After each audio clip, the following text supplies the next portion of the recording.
नमस्कार, my self doctor Seema Sharma, assistant professor ST government college Beawar.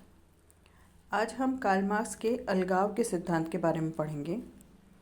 Marks ने अलगाव पर अपने विचार व्यक्त किए हैं। अंग्रेजी के शब्द एलिनेशन का हिंदी अनुवाद अलगाव, विलगाव, पृथक्करण आदि किया गया है, किंतु इसमें से कोई भी शब्द एलिनेशन के सही अर्थ को प्रकट नहीं करता है। अन्य शब्दों की तुलना में अलगाव शब्द अधिक उपयुक्त प्रतीत होता है, इसलिए हम इसी शब्द का प्रयोग करेंगे।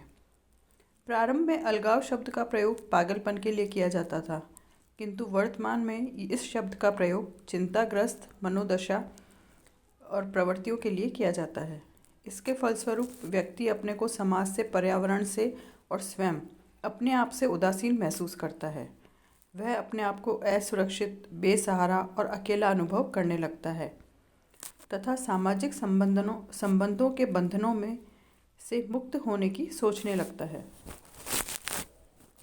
जॉन स्टुअर्ट मिल ने सर्वप्रथम अलगाव शब्द की व्याख्या की थी। मार्क्स ने अपनी प्रसिद्ध कृति दास कैपिटल में अलगाव पर अपने विचार व्यक्त किए। मार्क्स का मानना है कि मानव इतिहास के दो पक्ष हैं। प्रथम, एक व्यक्ति का प्रकृति पर अधिकाधिक नियंत्रण का इतिहास है, तो दूसरा, यह व्यक्ति के अधिकाधिक अलगाव का सिद्धांत भी है। कार्ल मार्क्स के अनुसार अलगाव व्यक्ति की वह दशा है जिसमें उसके अपने कार्य एक पराई शक्ति बन जाते हैं, जो उसके द्वारा शासित न होकर उससे ऊंची शक्ति द्वारा, किंतु जो उसी के विरुद्ध है, के द्वारा शासित होने लगते हैं। मार्क्स के अनुसार अलगाव कोई आरंभिक, आत्मिक या गिरी प्राकृतिक प्रक्रिया नहीं है, वरन एक निश्चित ऐतिहासिक अवस्था में मानवीय शोषण के कारण उत्पन्न दुख, गरीबी, अन्याय, अज्ञान का प्रतिफल है। अलगाव आधुनिक पूंजीवादी उत्पादन व्यवस्था की ही देन है। वर्तमान पूंजीवादी व्यवस्था में व्यक्ति की अपनी द्वारा उत्पादित वस्तुओं, श्रम और सामाजिक संबंधों से विलग हो जाने के कारण कार्य के प्रति अरुचि हो जाती है। प्राचीन समय में भी मनुष्य अपने हाथों और सामान्य औजारों से उत्पादन किया करता था, न कि मशीनों से। इसलिए उसका उत्पादन के साधनों और उत्पादित वस्तुओं और ग्राहकों से सीधा संबंध होता था। उत्पादन करने पर उसे एक मानसिक संतोष मिलता था, किंतु वर्तमान पूंजीवादी व्यवस्था में उत्पादन के उपकरण, मशीन और कारखाने पूंजीपति के होते हैं। उत्पादन के लिए जरूरी कच्चा माल, पूंजी और उत्पादित की गई वस्तु सभी पर तो पूंजीपतियों का स्वामित्व होता है। उत्पादन की प्रक्रिया पर श्रमिक का कोई स्वामित्व नहीं होता, इसलिए उसे उत्पादन के औजारों, उपज या उत्पादन की प्रक्रिया के प्रति कोई लगाव नहीं होता। अतः वह उन सबसे अलगाव महसूस करने लगता है।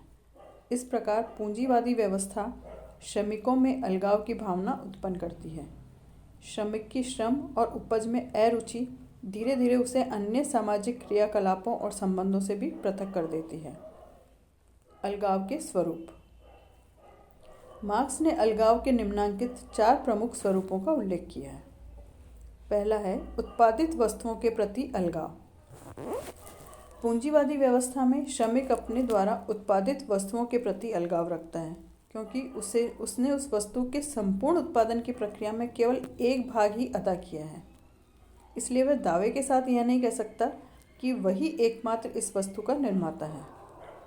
उदाहरण के रूप में आप इसे ऐसे समझिए कि जैसे कार है, कार का निर्माण एक अकेले व्यक्ति ने नहीं किया है। उसके टायर किसी और ने बनाए हैं, टायर के पेच किसी और ने बनाए हैं, उसका स्टीयरिंग किसी और ने बनाई है, उसकी बॉडी किसी और ने बनाई है। तो जब कार का उत्पादन होकर बाहर निकलती है तो कोई भी श्रमिक ये नहीं कह सकता कि इस कार का उत्पादन मैंने किया है।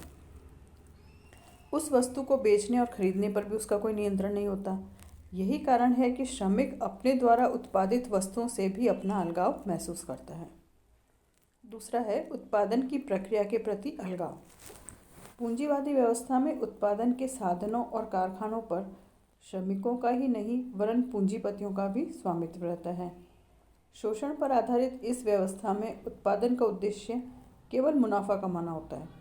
साधनों से हीन और मेहनतकश लोग सिर्फ इसलिए श्रम करते हैं कि वे जीवित रह सकें, अन्यथा श्रम के प्रति उनकी कोई रुचि नहीं होती। उत्पादन में कौन से औजार काम में लाए जाएंगे, कौन सी वस्तु का उत्पादन होगा, वस्तु का मूल्य क्या होगा, इन सभी का निर्धारण पूंजीपतियों के द्वारा ही किया जाता है।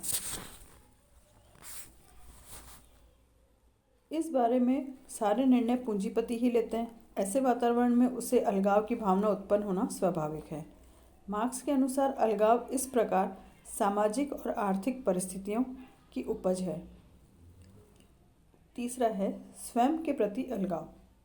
पूंजीवादी व्यवस्था में श्रम विभाजन के कारण श्रमिक को जीवन पर्यंत एक ही प्रकार का कार्य करना पड़ता है, जिससे श्रम के प्रति उसकी अरुचि बढ़ जाती है। वह अपने श्रम को अन्य वस्तुओं की भांति बेचने को मजबूर हो जाता है। श्रम के उपकरण ही श्रम की मार गिराते हैं। वह अपना जीवन वस्तुओं में लगा देता है और उसका जीवन अपना न रहकर वस्तु के अधीन हो जाता है। अपने कार्य में किसी प्रकार का आनंद नहीं आता। उसके शरीर और मस्तिष्क का ह्रास होता है और उसकी शारीरिक और मानसिक शक्ति कमजोर होती जाती है। श्रम और श्रम की उपज मजदूर के लिए एक पराई वस्तु बनकर उस पर हावी हो जाती है। परायेपन की यह भावना श्रमिक को अपने आप से अलग कर देती है और वह अपने आप को मूल्यहीन, विकृत और शक्तिहीन समझने लगता है।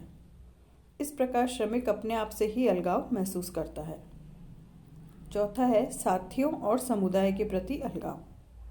पूंजीवादी उत्पादन व्यवस्था में व्यक्ति अपने प्रति ही नहीं वरन अपने साथियों, परिवार और समुदाय से भी अलगाव महसूस करता है। जब व्यक्ति को उदासीन होकर अपने आप का सामना करना पड़ता है तो उसे अन्य व्यक्तियों का भी सामना करना पड़ता है। अन्य व्यक्ति भी उसके प्रति उदासीन हो जाते हैं, जिसके फलस्वरूप वह सामाजिक जीवन से दूर हटता जाता है। अपने मित्रों, पड़ोसियों, परिवार के सदस्यों और समुदाय के अन्य लोगों से वह दूर हटता जाता है। शोषण व्यवस्था व्यक्ति के जीवन को निष्क्रिय बना देती है और व्यक्ति अपने आप को अकेला और निरीह और सब लोगों से पृथक महसूस करता है। उपयुक्त विवरण से स्पष्ट है कि मार्क्स के अनुसार वर्तमान पूंजीवादी व्यवस्था और उसकी सामाजिक और आर्थिक परिस्थितियां व्यक्ति में उत्पादित वस्तुओं, उत्पादन की प्रक्रिया, स्वयं अपने प्रति और अपने साथियों, परिवार और समुदाय के प्रति अलगाव उत्पन्न करती हैं।